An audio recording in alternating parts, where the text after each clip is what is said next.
வணக்கம். திசைகளின் 5 மணி செய்திகள். ஜக்கீர் நாயக் நாட்டில் உரையாற்றுவதற்கு அனுமதிக்கப்படுகிறாரா? போலீஸ் துறை விளக்கம் அளிக்க வேண்டும்.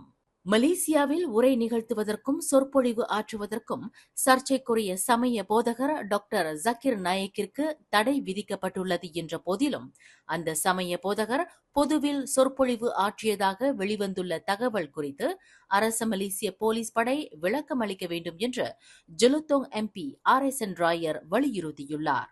அகப்பக்க செய்தி நிறுவனம் ஒன்று வெளியிட்ட தகவல் படி ஜக்கீர் நாயக் பெர்லிஸ் மாநிலத்தில் ஒரு நாடாளுமன்ற தொகுதியில் உரை நிகழ்த்தியதாக தெரிவித்துள்ளது.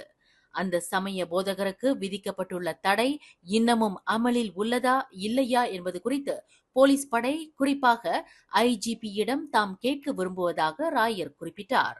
ஜக்கீர் நாயக்கிற்கு விதிக்கப்பட்ட தடை இன்னமும் அமலில் இருக்கிறது என்றால் பெர்லிஸ் மாநிலத்தில் ஒரு நாடாளுமன்ற தொகுதியில் உரையாற்றுவதற்கு அவர் எவ்வாறு அனுமதிக்கப்பட்டார் என்று நாடாளுமன்ற வளாகத்தில் இன்று நடைபெற்ற செய்தியாளர்கள் கூட்டத்தில் ராயர் வினவினார்.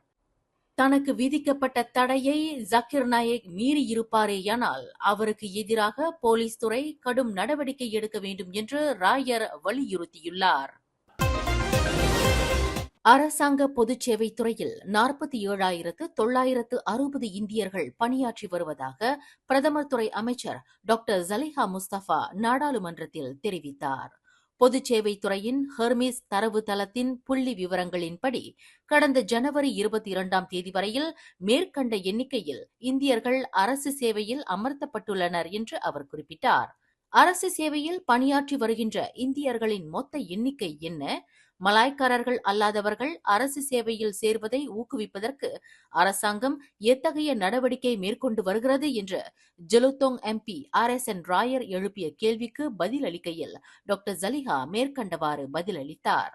அரசு சேவையில் உள்ள இந்தியர்களின் மொத்த எண்ணிக்கையில் நிர்வாக பிரிவில் 255 பேர் உயர் பதவி வகித்து வருகின்றனர்.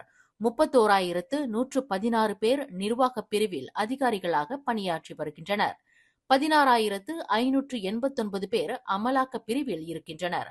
இந்த எண்ணிக்கையில் போலீஸ் மற்றும் ராணுவத்தில் பணியாற்றி வருகின்ற இந்தியர்களின் எண்ணிக்கை சேர்த்துக் கொள்ளப்படவில்லை என்று டாக்டர் ஜலிஹா குறிப்பிட்டார். அரசு சேவையில் பணிக்கு அமர்த்தும் அதிகாரத்தை JPA எனப்படும் பொதுச் சேவை ஆணையம் கொண்டுள்ளது. கூட்டரசு அளவிலும் மலாக்கா, பினாங்கு, நெகிரி செம்பிலான் மற்றும் பெர்லிஸ் ஆகிய 4 மாநிலங்களுக்கு அரசு பணிகளுக்கு ஆள் சேர்க்கும் பொறுப்பில் JPA உள்ளது. 17 லட்சம் அரசு ஊழியர்களில் 28.6 விழுக்காடு அரசு ஊழியர்களை JPA பணிக்கு அமர்த்துகிறது. அரசு சேவையில் பணிக்கு அமர்த்துவதற்கு இனவாரியான கோட்டா முறை இல்லை. தகுதியின் அடிப்படையிலேயே இந்தியர்கள் உட்பட மலேசியர்கள் அனைவரும் அரசு சேவை பணிகளுக்கு எடுக்கப்படுகின்றனர் என்று டாக்டர் ஜலிஹா குறிப்பிட்டார். பல்வேறு திட்டமிட்ட குற்றவியல் சம்பவங்களில் ஈடுபட்டதாக SOSMA சட்டத்தின் கீழ் கைது செய்யப்பட்டு தடுத்து வைக்கப்பட்டுள்ள கேங் TR கும்பலை சேர்ந்தவர்கள் என்று கூறப்படும் 32 பேரை விடுவிக்க கோரி ஓர் அரசு சாரா அமைப்பான ஸ்வராம் இன்று மலேசிய மனித உரிமை ஆணையமான சுஹாகாமிடம் மகஜர் ஒன்றை சமர்ப்பித்துள்ளது. பாதிக்கப்பட்டுள்ள 32 குடும்பங்களிடம் இருந்து கிடைக்கப்பெற்ற புகாரின் அடிப்படையில் இந்த மகஜர் சுஹாகாமிடம் ஒப்படைக்கப்பட்டுள்ளதாக ஸ்வராமின் திட்டமிடல் நிர்வாகி அசூரா நஸ்ரோன் தெரிவித்தார். கிளான், காப்பார் மற்றும் கொலஸ்லாங்கோர் உட்பட பல்வேறு பகுதிகளை சேர்ந்தவர்கள் என்று நம்பப்படும் இந்த 32 பேரும் 2012ஆம் ஆண்டு சிறப்பு நடவடிக்கைகளுக்கான பாதுகாப்பு சட்டமான SOSMAவின் கீழ் விசாரணையின்றி தடுத்து வைக்கப்பட்டுள்ளதாக பாதிக்கப்பட்ட குடும்பத்தினர் குற்றம் சாட்டுகின்றனர். இவர்கள் தடுத்து வைக்கப்பட்டிருப்பது மனித உரிமை மீறலாகும் என்று குடும்பத்தினர் கூறுகின்றனர். SOSMA சட்டத்தின் கீழ் தடுத்து வைக்கப்பட்டவர்களை 48 மணி நேரத்திற்கு பிறகு குடும்பத்தினர் சந்திப்பதற்கு அனுமதி அளிக்கப்படுகிறது. ஆனால் இந்த 32 பேரும் கைது செய்யப்பட்ட தினத்தில் இருந்து அவர்களை சந்திப்பதற்கு குடும்ப உறுப்பினர்களுக்கு அனுமதி அளிக்கப்படவில்லை என்று பாதிக்கப்பட்ட குடும்பங்கள் குற்றம் சாட்டுகின்றன. இணைய தொடர்பு ஆற்றல் குறைவாக உள்ள பகுதிகளில் MOCN எனப்படும் மல்டிபிள் ஆபரேட்டர் கார் நெட்வொர்க் தொழில்நுட்பத்தின் மூலம் 4G தொடர்பு எல்லையை அதிகரித்து நிலைத்தன்மையை சீர்படுத்துவதில் தொடர்புத்துறை அமைச்சு கவனம் செலுத்தும் என்று அதன் துணை அமைச்சர் தியோனி செங் தெரிவித்துள்ளார். மக்கள் அடர்த்தி நிறைந்த பகுதிகளில் 4Gயின் தொடர்பு வசதிகளின் எல்லை சராசரி 97 விழுக்காட்டிற்கும் கூடுதலாக நிறைவு செய்யப்பட்ட போதிலும் ஒவ்வொரு தொடர்புத்துறை நிறுவனத்தின் கவரேஜ் தொடர்பு எல்லையின் விழுக்காடு நிறுவனத்திற்கு நிறுவனம் மாறுபட்டுள்ளது என்று நாடாளுமன்றத்தில் கேள்வி நேரத்தின் போது தியோனிச்சிங் இதனை தெரிவித்தார். 4G கவரேஜ் எல்லையை உள்ளடக்கிய தொடர்புத்துறை நிறுவனமான செல்காம் 94 விழுக்காட்டை எட்டிப்பிடித்துள்ளது. அதேவேளையில் மற்றொரு தொடர்புத்துறை நிறுவனமான டிஜி 95 விழுக்காட்டையும், மேக்சிஸ் 98 விழுக்காட்டையும், யூ மொபைல் 82 விழுக்காட்டையும், TM எனப்படும் டெலிகாம் மலேசியா 80 விழுக்காட்டையும் நிறைவு செய்திருப்பதாக Sungai Petani MP doctor Mohamed Taufiq ஜொஹாரியின் கேள்விக்கு தியோனிச்சிங் மேற்கண்டவாறு பதிலளித்தார். கடந்த ஞாயிற்றுக்கிழமை ஜொஹர் பாரு கொலம்பியா மருத்துவமனை அருகில் ஜலான் தப்ராவ் சாலை சமிக்ஞை விளக்கு பகுதியில் தனது மனைவிக்கு சொந்தமான காரை தீயிட்டு கொளுத்தியதாக நம்பப்படும் நபரை போலீசார் கைது செய்துள்ளனர். 25 வயதுடைய அந்த நபர் நேற்று நள்ளிரவு 12 மணியளவில் பத்துபஹாட் புகிட் பாசிர் என்ற இடத்தில் கைது செய்யப்பட்டதாக ஜொஹர் பாரு ஸ்லாத்தான் மாவட்ட போலீஸ் தலைவர் ACP ராப் ஸ்லாமாட் தெரிவித்தார்.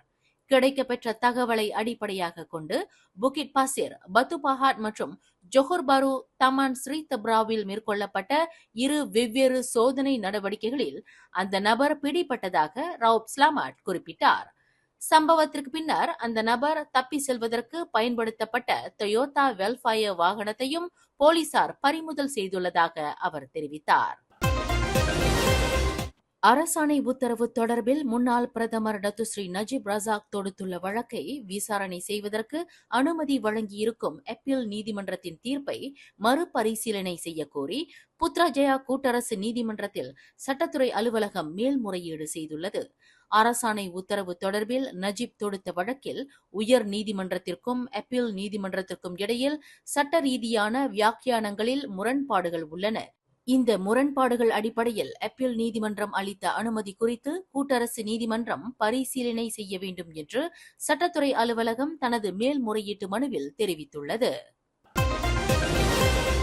ஜொஹர் கொத்ததிங்கி தமன் ஸ்ரீ சௌஜானா சமிக்ஞை விளக்கு பகுதியில் 4-wheel டிரைவ் வாகனம் ஒன்று ட்ரெய்லர் லாரியுடன் எதிரும் புதிருமாக மோதியதில் மாது ஒருவர் மரணமுற்றார். அவரின் 2 பிள்ளைகள் காயமுற்றனர். இச்சம்பவம் இன்று காலையில் நிகழ்ந்தது. டொயோட்டா ஹைலாக்ஸ் ரகத்திலான அந்த 4-wheel டிரைவ் வாகனத்தில் 5 பயணம் செய்தனர். 51 வயது ஜலாம்பாய் அனா ரீரிங் என்ற மாது கடும் காயங்களுக்கு ஆளாகி சம்பவ இடத்திலேயே மாண்டார்.